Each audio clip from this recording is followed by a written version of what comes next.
Welcome to 365 Brothers, the podcast. Have you wondered who are the Black men that you pass on the street every day? What are their lives like? Well, in this podcast, we have an in-depth conversation with Black men from all across America and all walks of life. Listen to their stories, their experiences, their wisdom. I'm your host, Robin Shine. Get comfy. Welcome to another episode of 365 Brothers. Today, we're talking to a very funny comedian. He started doing comedy about 6 years ago. Before that, he was in Division I basketball, did a little working around, but found that the humor is where he needed to be. He was also, when I say Division I basketball, that's from St. Francis in Brooklyn. And without any further introduction, let us listen to the wisdom and the funny and the stories of Herman Wrice. Welcome, Herman. Hey, how you doing, Miss Robin? How you feeling? I am feeling really good today. Very good. It's always a good day when I get to talk to another brother. Right, you got that bright smile going, so it's gonna cause me to smile.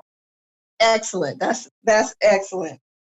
Doing God's work. Exactly. So tell us a little bit about yourself. I gave a very general introduction. Share some of you with our listeners. My name is Herman. I'm from Philadelphia. I think I'm a family-orientated person, as well as like friends. The people around me, I want to see them do well. I want to sometimes see them do better than me. I mean, all the time I want to see them do better than me. But the fact that I hold those people very close and near to me, and I enjoy coming up with those people. That's one thing I think like all my friends kind of really respect about me is that that I'm a person that's really, truly there for them if they need me. Got it. Okay. Yeah. You know, everything else is kind of surface level. I'm tall. You know, I play basketball. Okay. Do people stop you? I have a cousin who I want to say is 6'6". Yeah. Do people constantly say, "Hey, do you play basketball?" All the time. All the time. And it's rough because I mean I could answer no, but I do play basketball. Or I used to. So it's just like what's the point? You know what I mean? So I like to tell them I play tennis. I always go with that one. They're always a little bit surprised by that. I guess. Yeah. Do you play tennis? I used to. I played in ninth grade. I only played because my algebra teacher told me he would pass me if I played tennis. Was he the tennis coach? He was the tennis coach.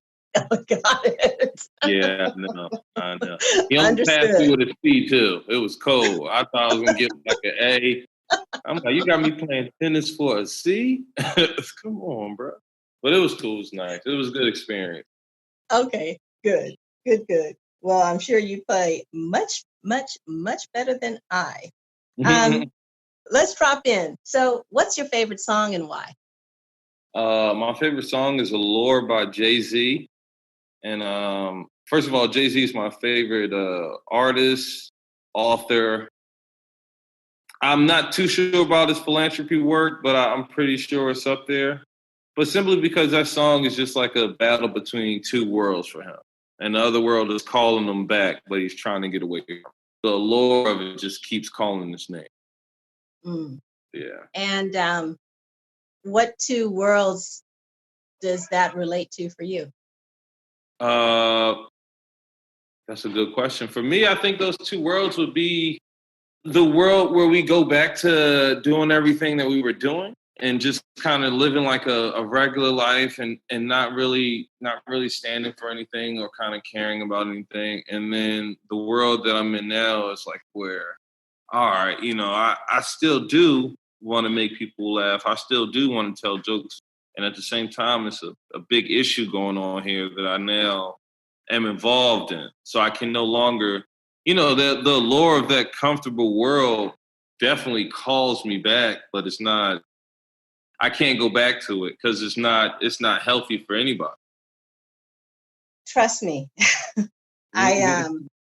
This new world, post-pandemic, post-uprising, is what has me putting this time into this project. And I cannot go back to just, my big day being, okay, this week I'm going out for drinks with who? And where are we going to go walk today? It's a different world. So I hear you, I feel you, and I get that. Yeah. What's a favorite childhood memory for you?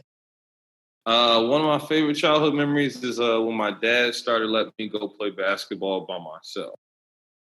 So he was like real protective. And then, we grew up in Philadelphia. It was a different type of environment. But he started letting me go to the basketball courts with like my friends, and I didn't need him around to be there. Now, of course, we wouldn't always go to the basketball court, but at the same time, that trust from him was gained, and it was like, all right, my son he can cross the street by himself now. You know what I mean? Like, all right, yes. cool. Yes. How old were you? Oh man, I probably was 17. No, I'm joking. I'm joking. I was probably like 12, 13, probably. Around that age, you know what I'm saying? Starting to explore more. And then I played basketball. And then again, we're from Philadelphia. That's our rec, outside basketball. So 12, 13, great. Started being allowed to go and play by myself. That's awesome. Okay, yeah. And then I'm going to edit this part out, but there's a sound. It almost sounds like a sneaker hitting the ground. Is that? A speaker hitting or it could be something bumping against something. It's like a little tick, or I'm not sure. Oh, you know what? That is my fire. Oh man! Yeah, I know. You know, it ain't no woman that live in this house. We gotta. It'd be rough men just living by themselves. All right, I'm gonna go ahead and work that in. Today. I got you. I'm gonna change the battery today. All right. Okay. So I might leave some of that in just so that when they hear it, they'll know that I wasn't just like ignoring it. I think they'll enjoy that. They probably they will. It's real life, because heaven knows right. Who has not done that at least once. Yeah. Again, if you go to any man house, I promise you're gonna hit that. You're gonna be like, what is going on here? That's what you do. You just be like, you know what? Let it burn. Let it burn. There's a window in every room. I will be able to get out. Whatever. Yeah. Anyway, tell me about. I like to ask about accomplishments, and we can all have a list of things we've accomplished, but I'm interested in the one that's most important to you personally, and then secondly, the one that seems to impress others, at least in your experience. So what about the one that's most important to you personally? I'll give you the one that has two answers, right? The doing stand-up, right? Because it kind of qualifies for both of them. So to continue to do stand-up, it's definitely like, it's not scary anymore, but it's challenging. And and now, especially in today's climate, having to evolve and figure out what new ways I can do stand-up, or what new ways I can get my comedic genius out is definitely a thing. But to other people, doing stand-up seems to be so amazing. And for me, I am nervous and I am fearful when I get on stage, but it's like anything else. It's just nervousness. Once you have now practiced repetition with anything else, you will get at least okay at it, And then if you're talented, now you have skill. You add both of them, and it's like, all right, now you can move forward in this career. So it's I would say it's stand up because there's so many different elements to it that help me learn about myself, about people, about the world around me. It makes me have to become skilled more than talented. Can you say a little bit more about that? So think about it like this. Basketball, right? I always like to make this comparison. It's a lot of basketball players who are talented, right? Like you could go down the street and see somebody that can touch the top of the backboard. Like they have raw talent. But it's not a lot of people who are skilled. It's not a lot of people who know when to go and touch the top of the backboard. You know what I mean? It's not a lot of people who start to understand the game. So That's where you start to distinguish players like LeBron James, Kobe Bryant, who's my favorite player, Michael Jordan. They have talent plus skill, and skill comes from work ethic. It comes from repetition. Honestly, comedy is just like anything else. It has formulas. The repetition is involved in the formulas. And once you start understanding, like, okay, like this is how I can now get the audience to feel involved inside of this joke, but that's through repetition, listening and learning and adding skill to your talent. Because then sometimes your talent just take over and you're good. Your talent can take over for 20 minutes. But for that other 20 minutes where you need skill, you need it.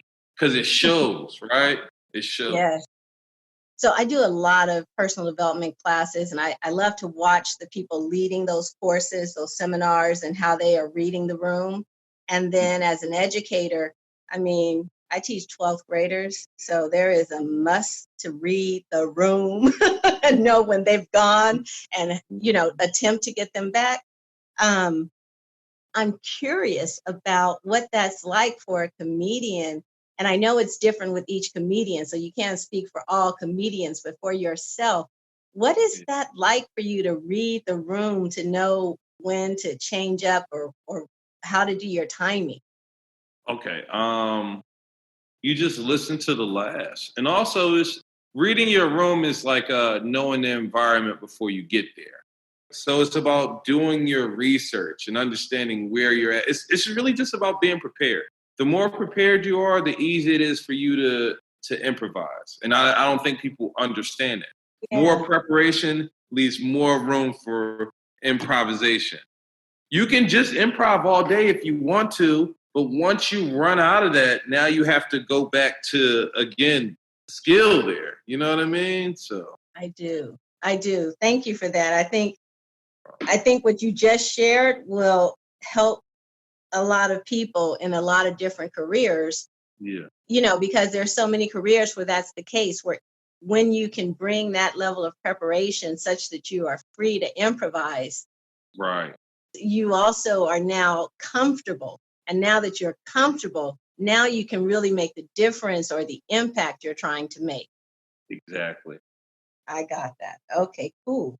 And so I think you said in there that that's also the professional accomplishment that impresses others most. Did I hear that, or was there another one? Yeah, no, that was it. Yeah. Okay. Because everybody's so fearful of stand up and being in front of everybody and exposing themselves, and I can understand too. I mean, the first time I did it, it's like, stand up goes in like increments. So you got to get past 3 minutes of material.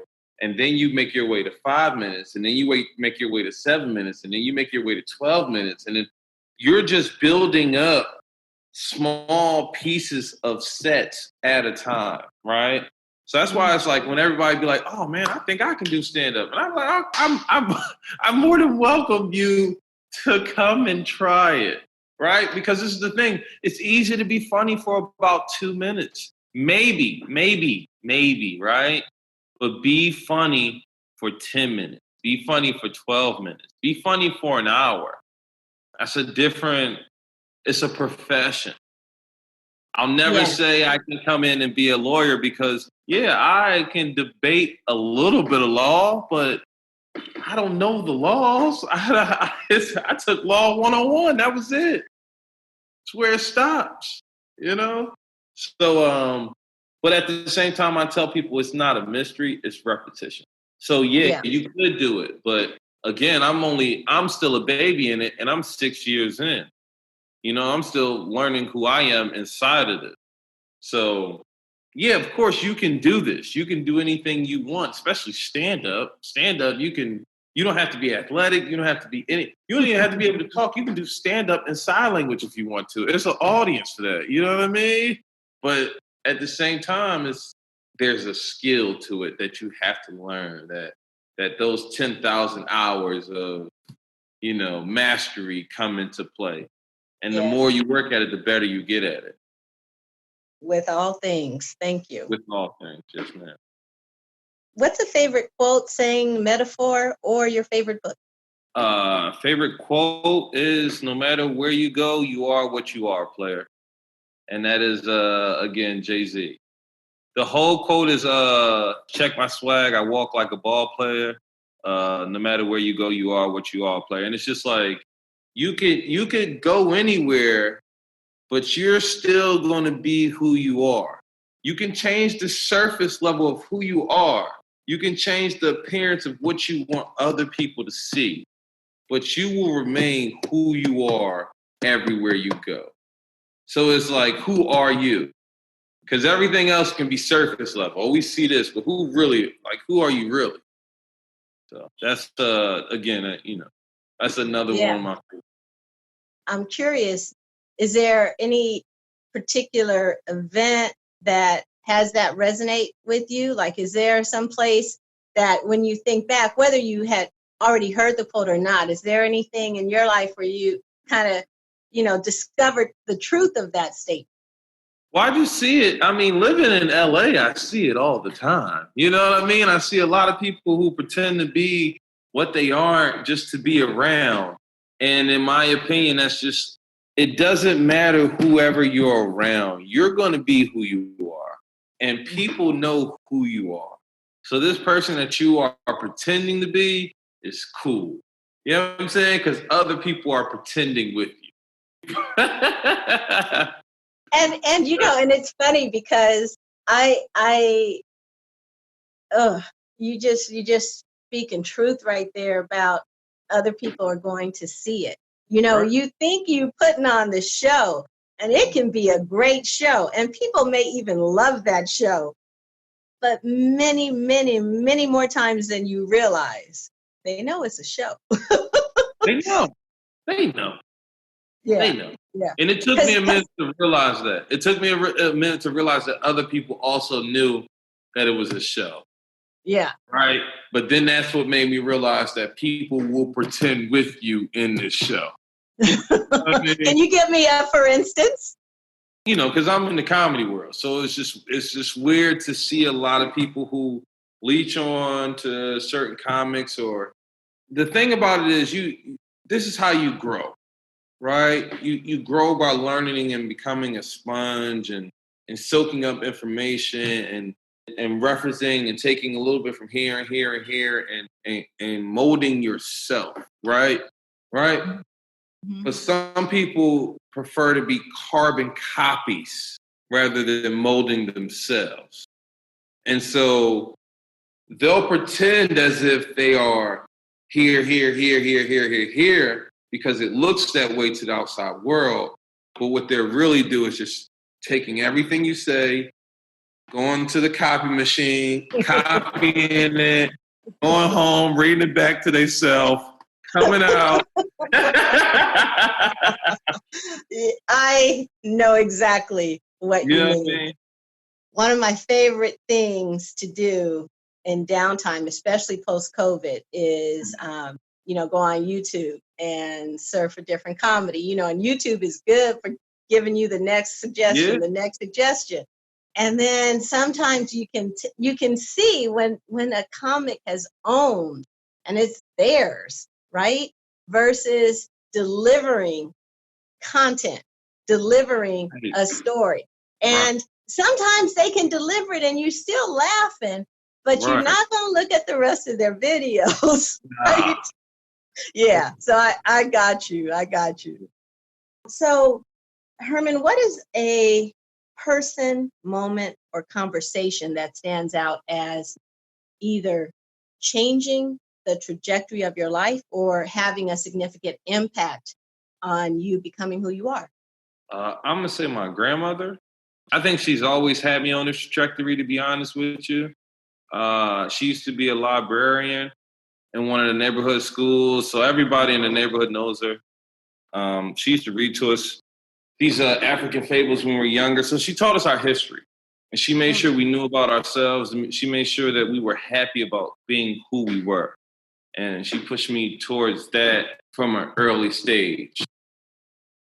When you say, she read to you and she taught you about your history, like what are some of the things that she that she taught you that made a difference in because what I hear is what she taught you built your confidence in terms of being who you are. And so what were some of the things that did that? Well, it just made me believe that as a Black man, I was worth something. You know what I mean? I also got to see it from my grandfather. So just those coupled together, but just from her teaching us about our history, about African kings and queens, about African fables, about stories from the past, just stories that they weren't putting in our history books, right? Stories that we had to go and find. She would spoon feed it to us because she was building a tribe. She knew that we were going to continue to feed this to other people.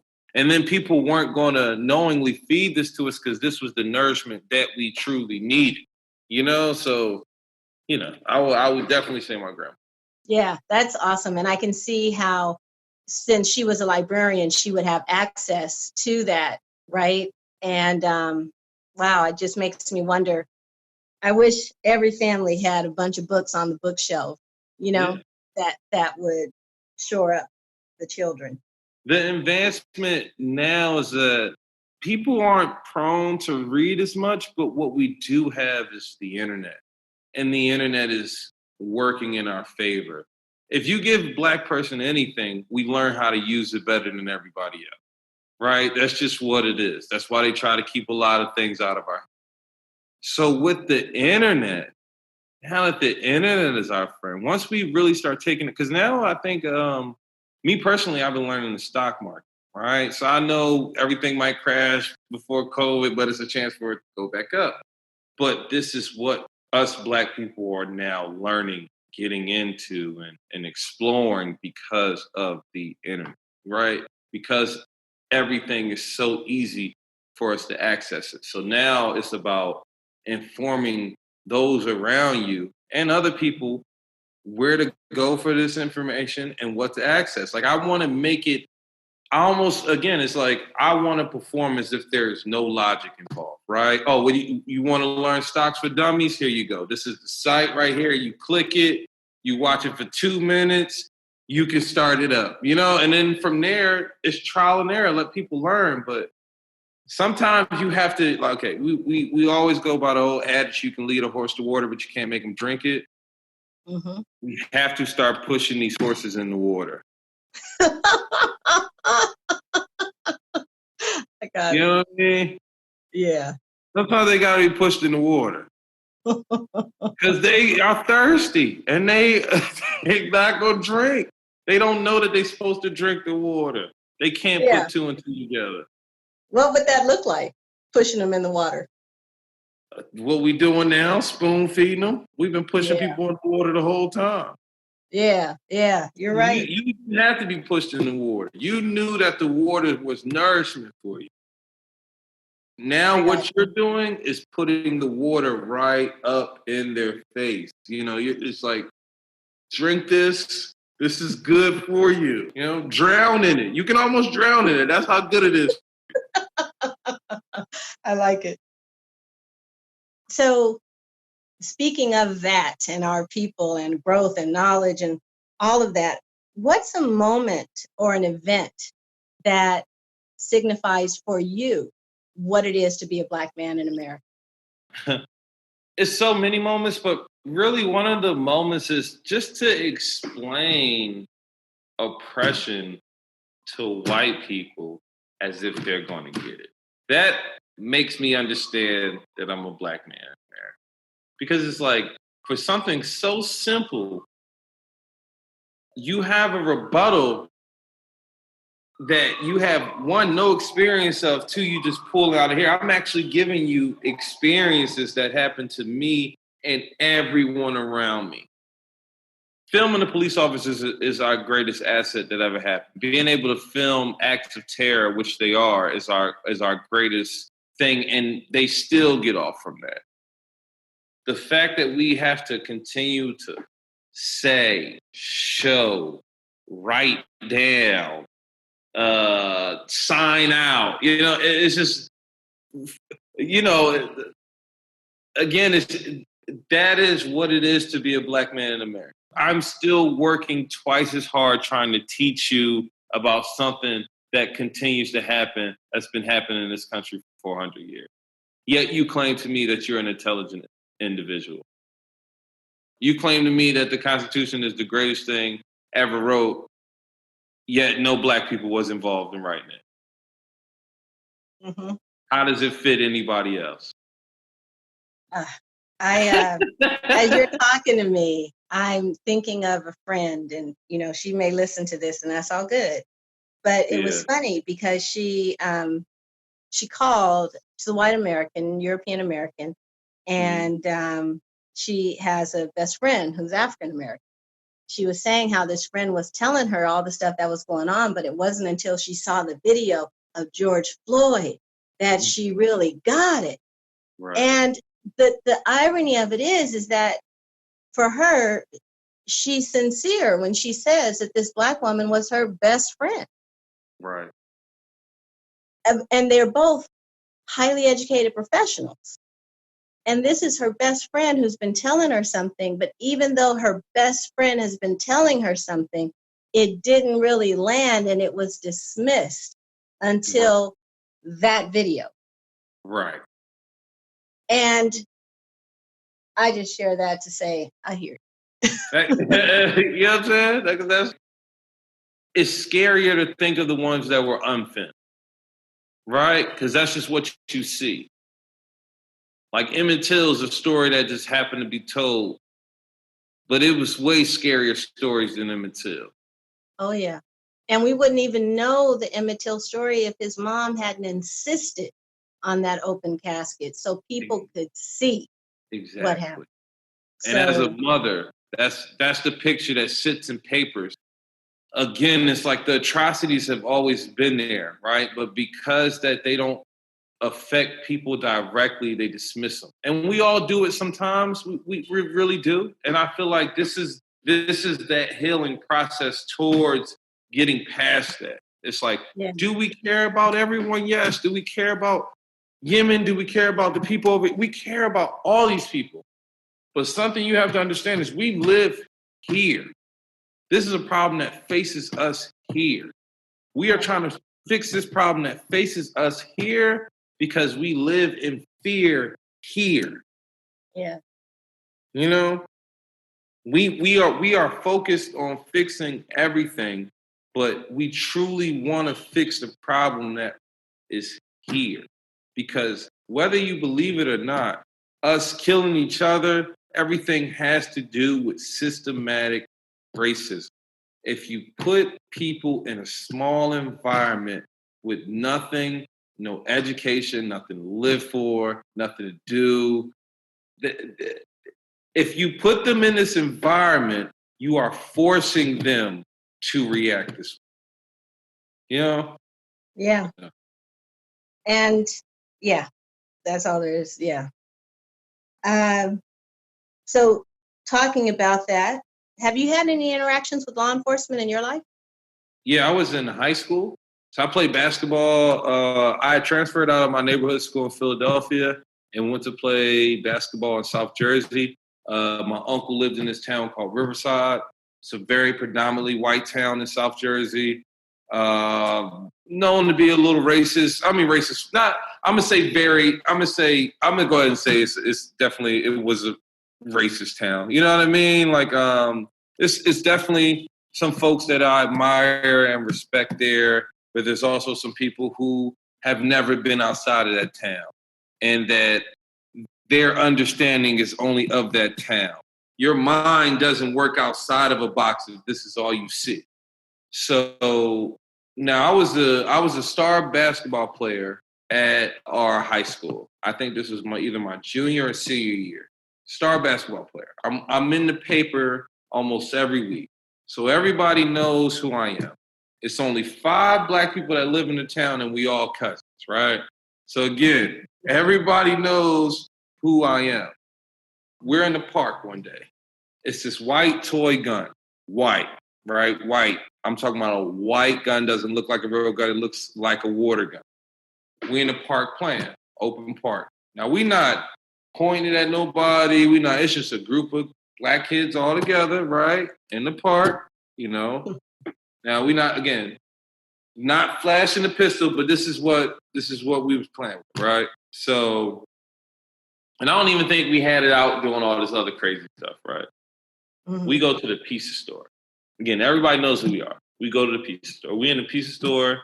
It's me and the rest of my friends. We all play on the basketball team. I think this is like for practice or something like that. But we out chilling in the pizza store. We noticed that cops is pulling up to the pizza store. We hearing the sirens and stuff like that. We like, what is going on? So we see like people looking outside. And they like, I don't know, but I think they might be here for us. I was like, here for us? What did we do?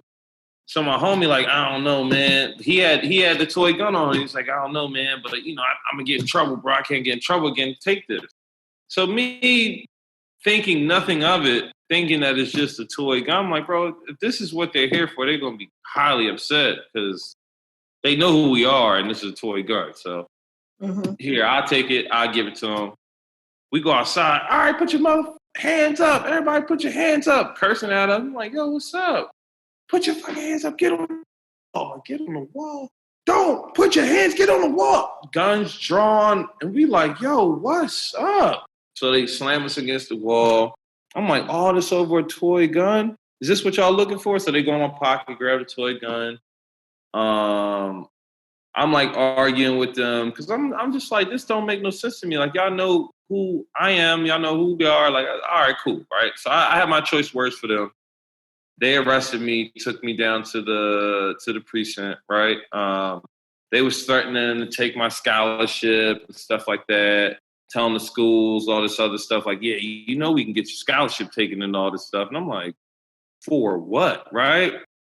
So basically, they told my dad that it was a group of kids running. It was a group of black people, or it was a group of somebody running around, breaking into people's homes and stealing stuff.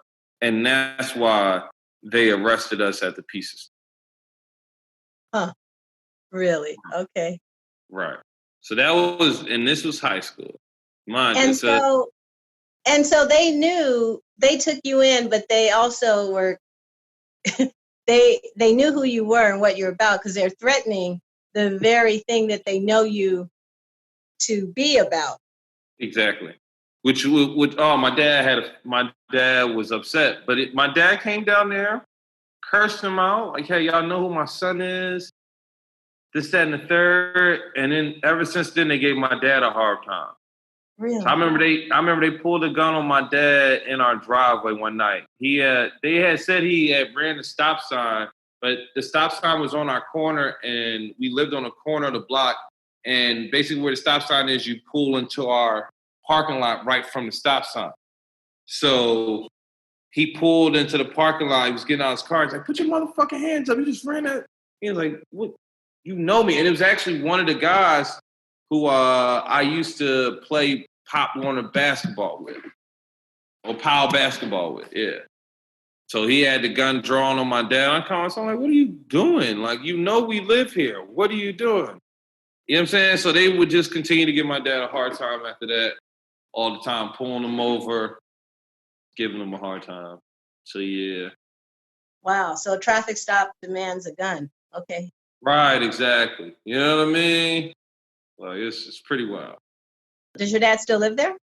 No, my dad lives back in Philadelphia now. Okay. Once we graduated, he moved because my little brother was still in school there. So once my little brother got out of school, he moved out of Okay. Yeah. I'm glad. I'm glad too. My uncle still lives there though. Oh yeah? My uncle been in that town for a very long time, and he has a different level of respect there. You know what I mean? But they also don't play with my uncle like that. You know, but They thought they was gonna get a rise out of my dad and be able to get him to that point. You know, it's like they can't, but you know, my uncle can't really be mistaken in that town. You can't, it's not, if anything happens to my uncle, we know it was an act of hate because they know who my uncle is. He's coached every high school basketball team in there. You know what I mean? Like my dad wasn't that, he was just my dad. You know what I mean? Right. So, your uncle belongs to the community in a way that, yeah. Okay. So this next question presumes that when I say woman, she can be a wife, a friend, a stranger, a neighbor. So if America was a woman, what would you say to her? What do you want to eat?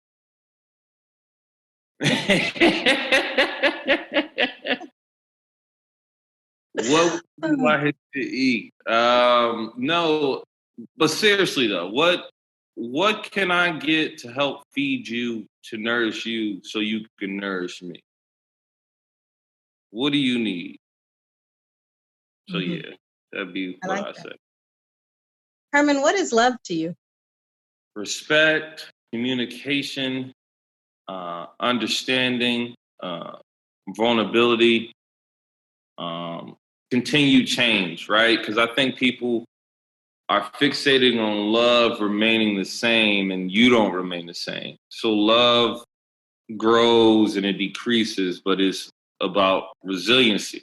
Am I resilient through this? And just because you don't make it through something doesn't mean that you never loved it. It just may mean that you've lost love for it, or the love is not the same thing that you have for something else.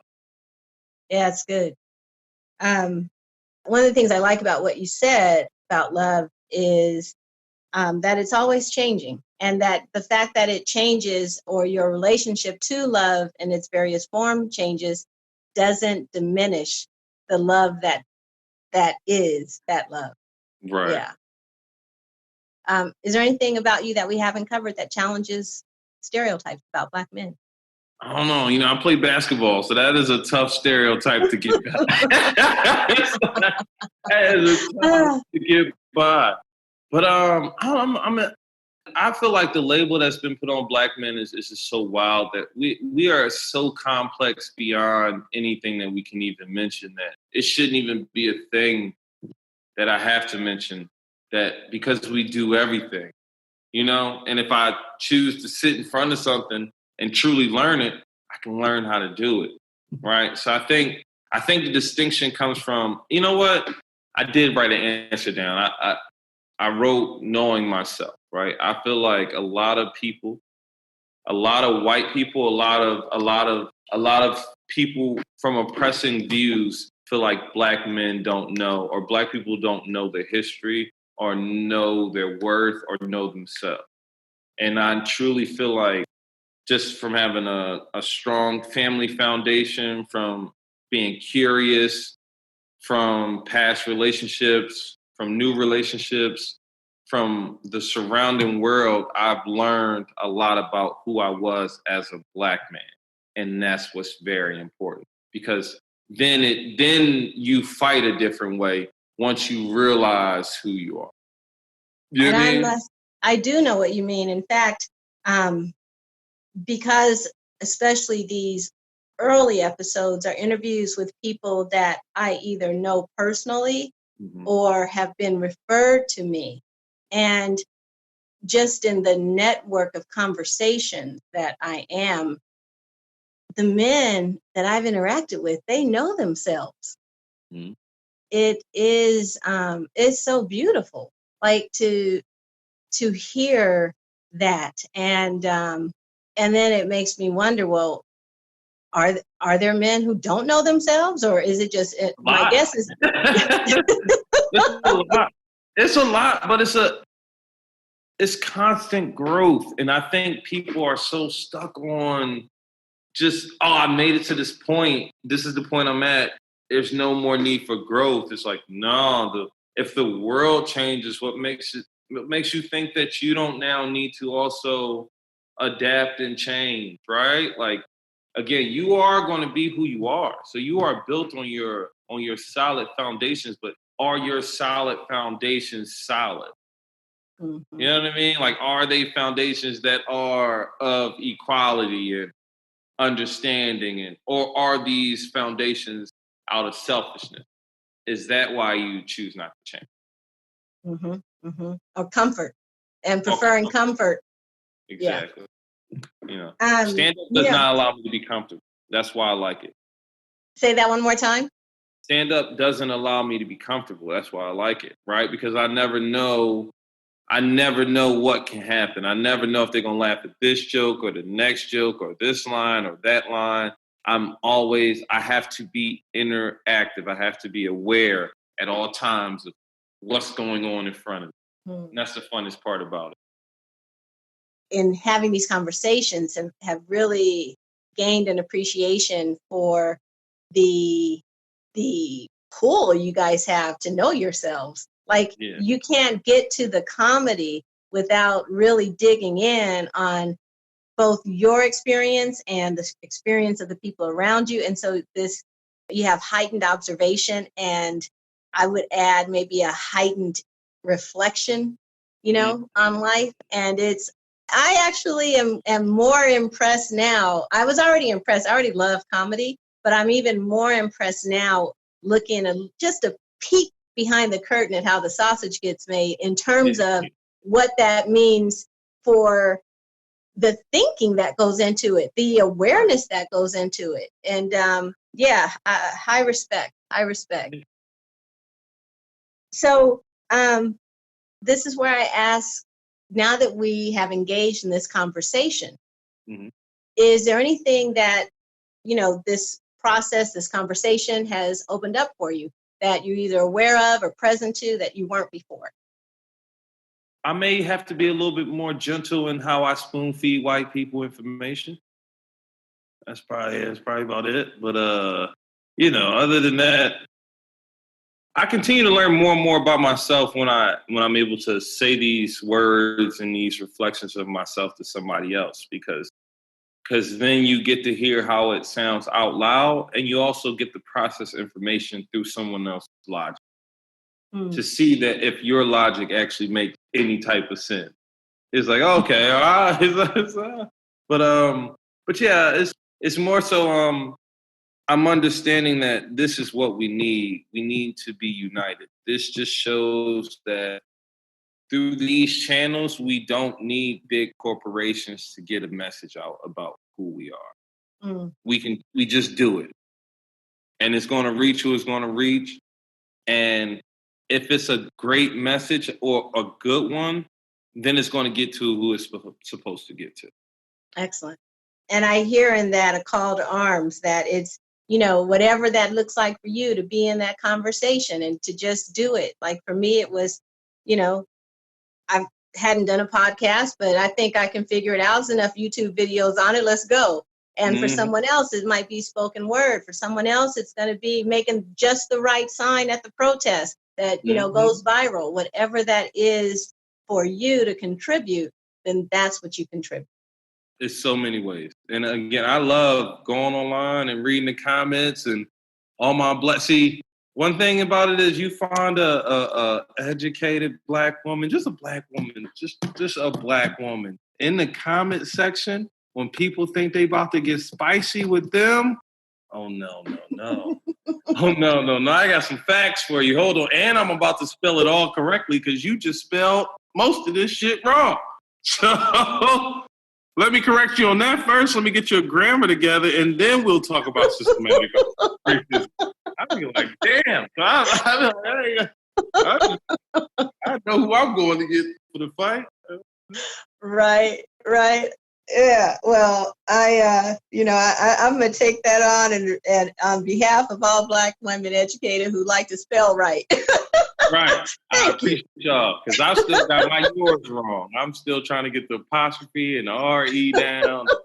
It's a lot to remember. I remember there were times so I've written a couple books, but I am not a great writer. I didn't major in English, right? So I remember in the early days, before you could just Google would automatically tell you what was wrong and all that, constantly going online. Okay, when do you use a colon versus semicolon again? Okay, wait, now can I use a comma here? It's like, we can all do this, people, but now they got Grammarly, so nobody's got any excuses. Yeah, you know what? You are right. I need to download Grammarly back on my phone. I took it off. Taking up more space. I didn't feel like I needed it. I was wrong. So I just want to thank you, Herman. I want to thank you for making the time. And more importantly, I want to thank you for engaging in conversations with people, whether it's through your comedy, through comments, through personal one-on-one interactions, interviews, whatever that is. Like, it's clear that you are willing to have the conversation. Yeah. And if the words don't get out and we don't talk to one another, then, there's no chance for growth and development and evolution of what this experiment called America is. So right. The great thank experiment, you. as they like to call it. It's a great experiment. It is, but we can tweak this a little better. We still got to work on some formulas. There's some variables in there that they haven't added that we got to add now. Exactly. And so I thank you for being a voice in all of this. Well, thank you for having me. I really appreciate doing this, and I'm more than excited to tell my friends about it. So anytime, I'm definitely looking forward to this coming out, and I really appreciate being a part of it. Thank you for listening. As you can hear, you do not want to miss any of these brothers. Make sure you subscribe. You can find more at our website, 365brothers.com, 365brothers.com. This is Robin Shine. To listen is to love.